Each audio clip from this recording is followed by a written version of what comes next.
changed. People are confused and there's a lot of misinformation out there. Even people who think they know are sharing the wrong stuff. Yes, so we're going to focus this video on the facts about the National Association of Realtors lawsuit and what is going to change in the buying and selling process. And you'll understand why you need a realtor. So don't go away, and please like and subscribe and comment below, and we'll be right back.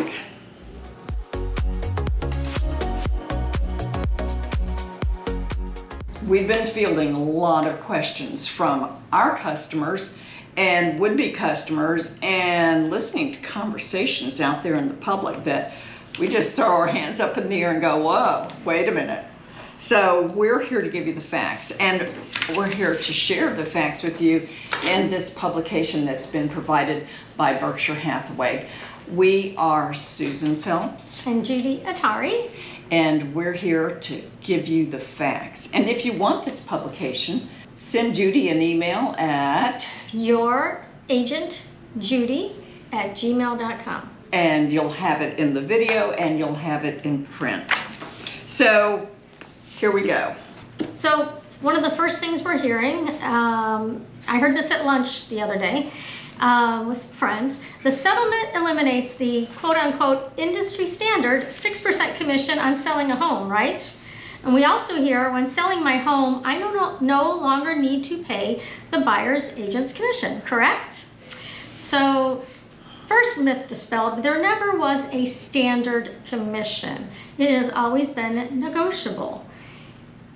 And it is true that your real estate agent can no longer provide this information in the multi-list system. Agents can still confirm. If I have a listing, I can still tell Susan over the phone or via text or in an email, yes, the seller is offering buyer agent compensation and it's this amount. We can post it on Facebook as long as it's not connected to an MLS number or an MLS. Third-party sites such as Zillow and Homes.com are prohibited from sharing agent compensation, but if we have our own individual sites, we can do it. So as long as it's separate from the MLS, that information can be shared. The compensation always has been shared at the settlement statement. It's called an ALTA statement, and in the real estate transaction. So it's always been shared, available, never a secret. You do have realtors that do have to make a living, and it is commission-based industry, so that has to be set somewhere. But the agent can decide to work with a listing person or not, or represent a buyer or not. Everybody has choices. Everybody has choices. And so the sellers no longer have to pay the agents, the buyer's agent. Here again, that is not correct.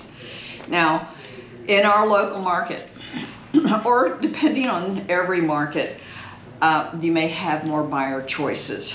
But if a seller decides not to include in their listing agreement with their listing realtor that they want to offer compensation to a buyer's agent, this may affect your selling ability. It's going to be less of an audience.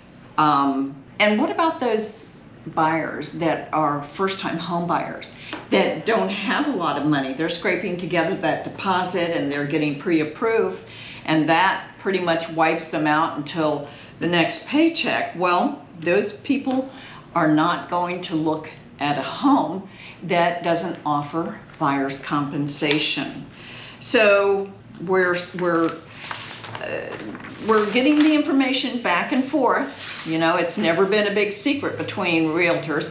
And believe me, realtors don't call each other up, call the listing realtor up and say, oh, well, let's see what we can do about setting this commission. That's just not the way it's done. We don't want to eliminate buyers, but we do need to let them know that this is a negotiable amount. But the buying agent, the selling agent, the agent that brings the buyer is the selling agent. They need to get paid, right?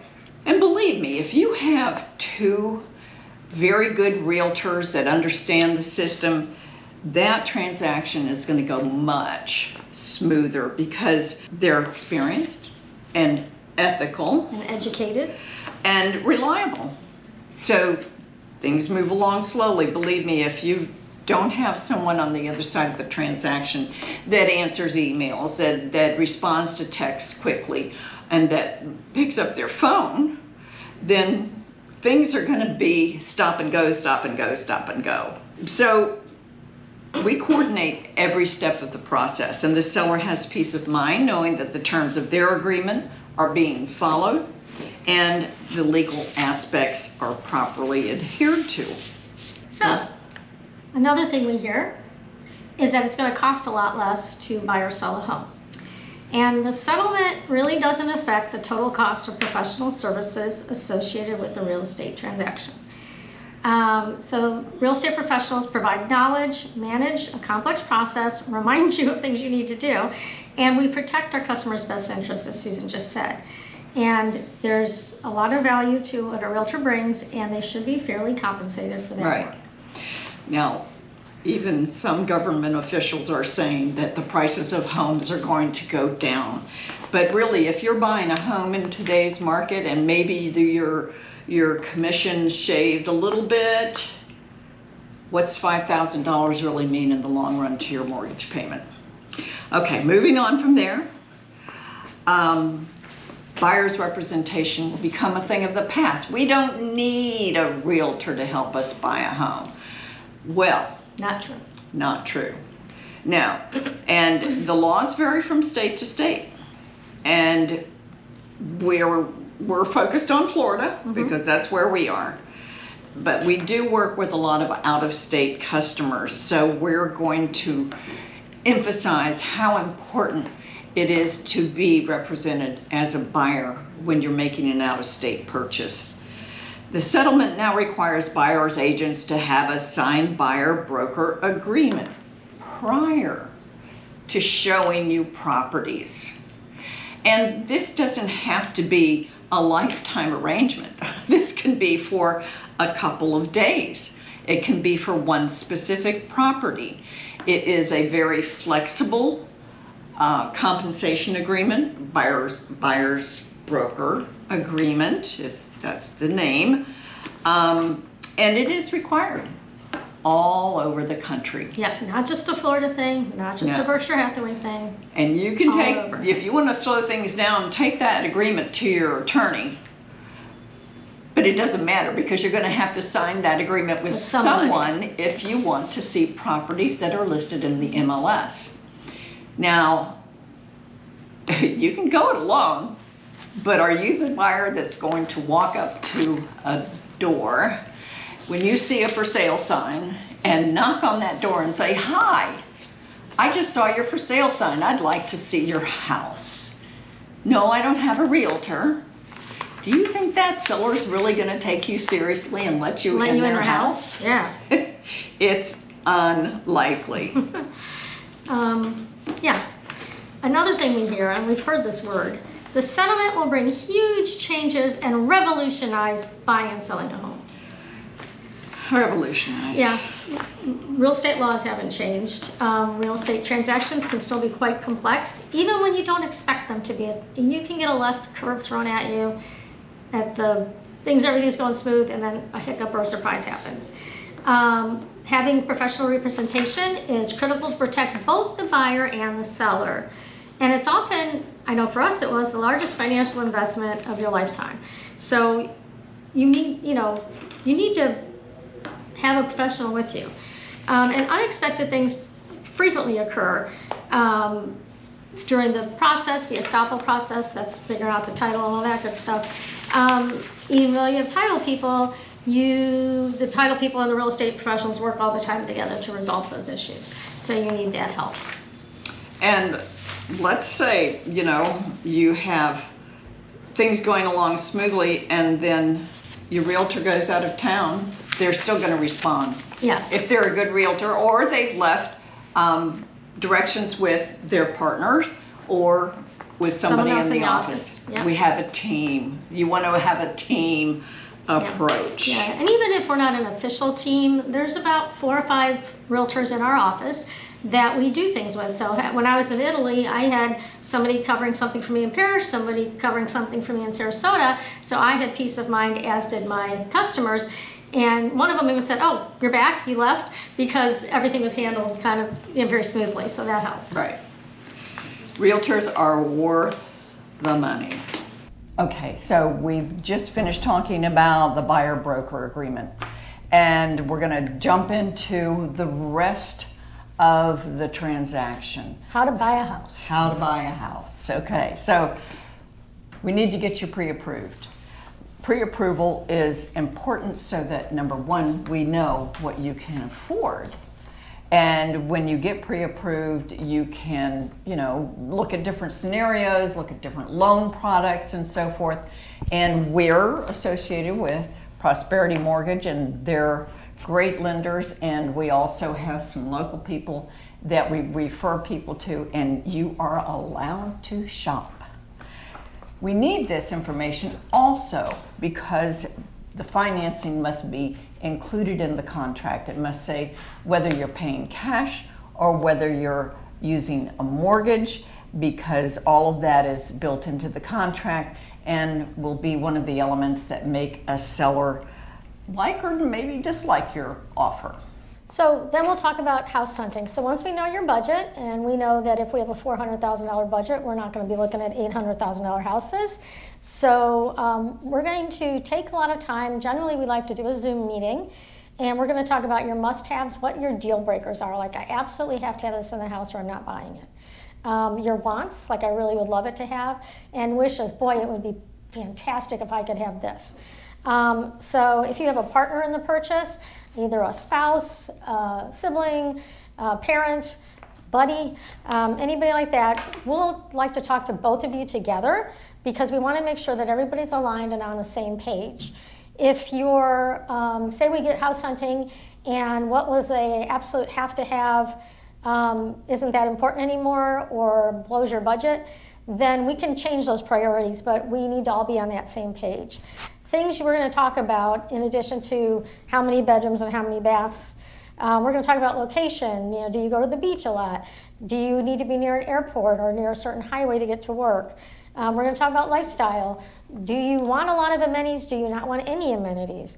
What's in the surrounding areas that you're going to be going to? Are you interested in a 55 plus community? We're going to talk about your family commitments, if you have kids that have to be in a specific school or specific hobby, or if you have an older family that might need to go near a specific doctor's office or where their senior or social club is. We're going to talk about that. Pets. There are some communities that don't allow pets or allow one pet or allow one 25-pound pet. We'll talk about that. And then if you're into HOAs or not, but we'll talk about a lot of those things that go beyond I need 4 bedrooms to lay our heads and make sure that we really know what you're wanting to do. So we found a house and we have to put together an offer. Now, an offer is not a contract until it is fully executed, but we want to make this offer look very appealing to the seller.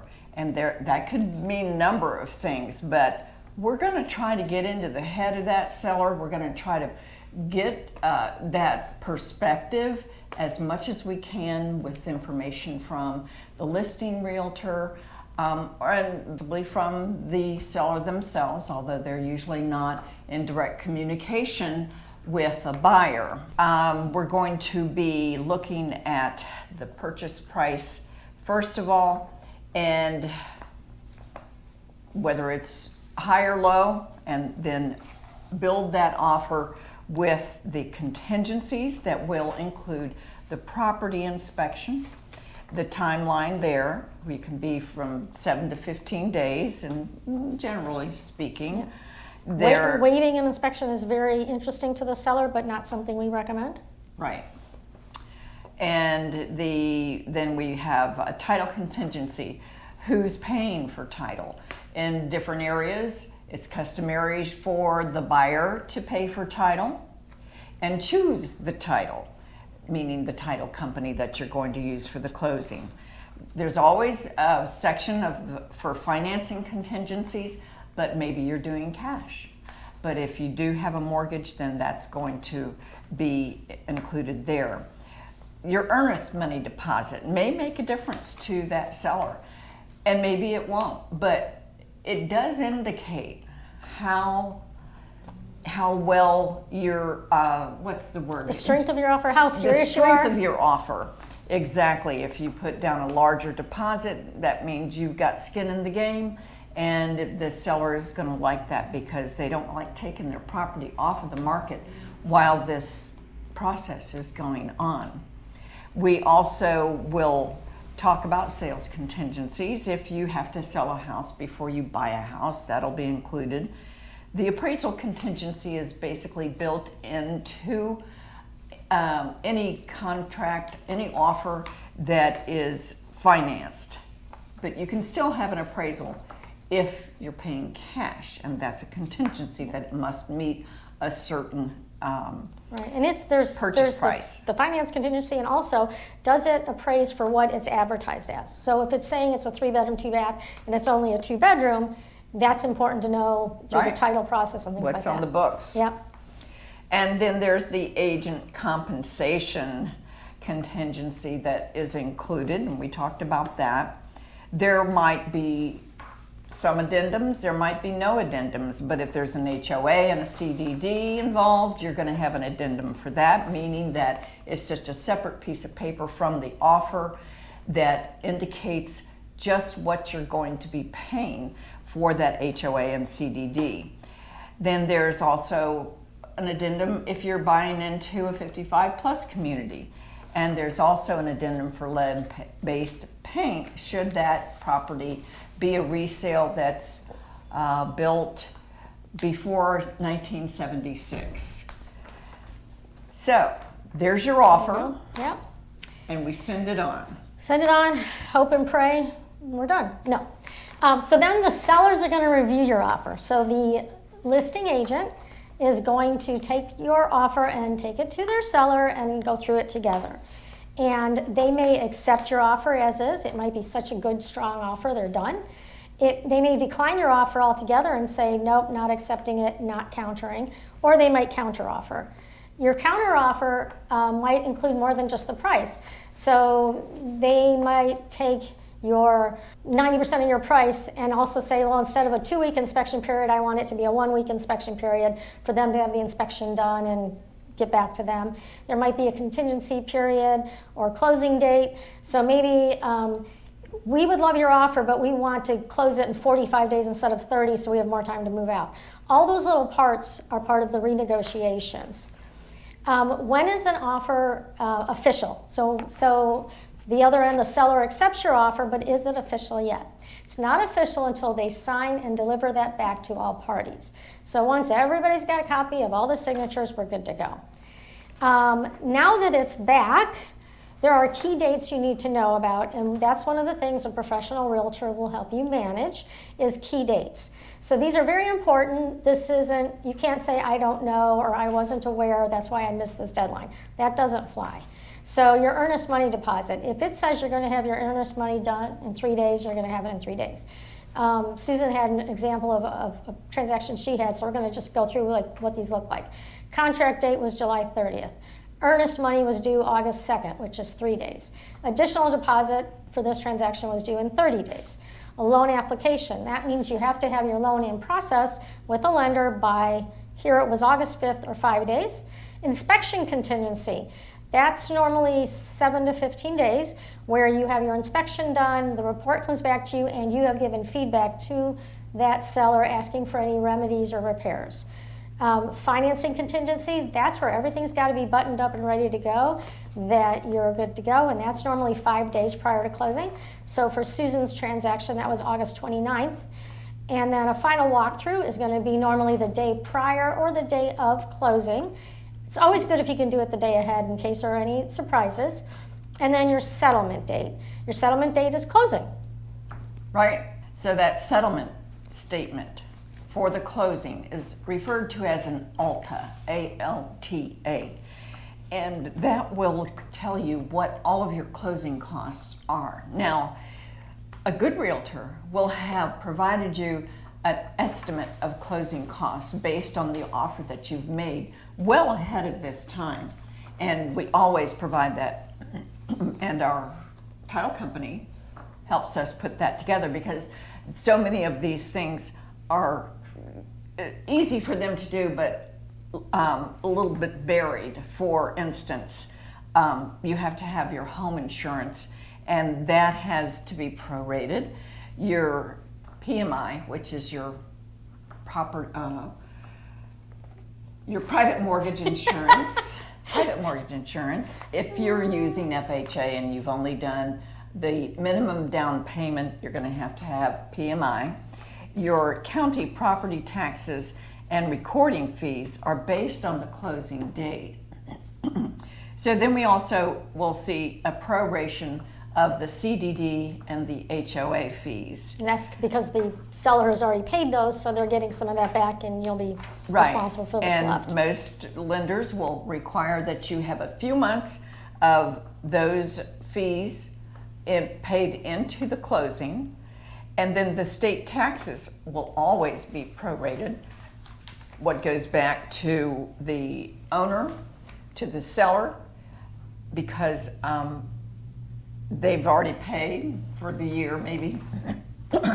Actually, we paid them in arrears. Yeah, but the recording fees, the transfer Recording fees, the doc stamps, and the title fees will be included there. And those are two fees that are actually negotiable. In our area, typically, if the buyer chooses to pay for the title, they get to choose the title. And in our area, the seller will typically pay for the transfer or doc stamps. And then if you're getting financed, you're going to pay a mortgage fee. An appraisal fee is usually paid outside of closing, but we've seen it included. Mm-hmm. And then we have a final funds deposit that's at the bottom of the ALTA, and that's what you need to bring to closing. So that's often wired the day prior, so everything's what they call clear to close. Yeah. Right. One other quick thing we're going to talk about is title insurance, because sometimes you'll see that listed twice on a closing statement or ALTA statement. Yes, and you'll true. have title insurance for the lender if you have a loan, Mm-hmm. and that's protecting their interest in that property. And then you'll get title insurance for you, the homeowner, the buyer, and that just saves you from any new liens being put against the house or something in the past that you weren't aware of. It does all that extra title research. So we highly recommend title insurance for the buyer. Can't do without it. No. So typically in the past, people come to a closing table, you have your sellers, you have your buyers, you've got your realtors, you've got your title people, and everybody chats and everybody gets to know each other a little bit. But in today's game, not so much. Right. So many people are buying from out of state, so they're signing electronically wherever they are. And the sellers sometimes, I mean, everybody has signed on this one transaction that doesn't close till Friday, but everybody's signed, and we're just waiting for the walkthrough. So things don't take a certain path, but if you have a qualified realtor and somebody that's invested in your success in buying your dream home in Sarasota, Manatee area, we're going to try and keep it on the normal path. But if we Make it very easy. If we segue to the side, we're going to bring it back around and certainly answer all your questions. Yep. So one thing we haven't introduced, we have a buyer's guide. We do. So this lays out a little even more detail than what we've just covered, things you can expect, how things work, etc. If you're interested, you can email me at youragentjudy@gmail.com. and we'll send it out to you or mention in the comments, so we'll connect with you. But this is a real helpful guide that Berkshire Hathaway Home Services has put together for us, which is great. Or if you just have any other questions, we're here. Just comment below. Please subscribe. It really helps us with our channel growth, and that way we can get more and more information out to people that want the information. So until the next time, bye-bye.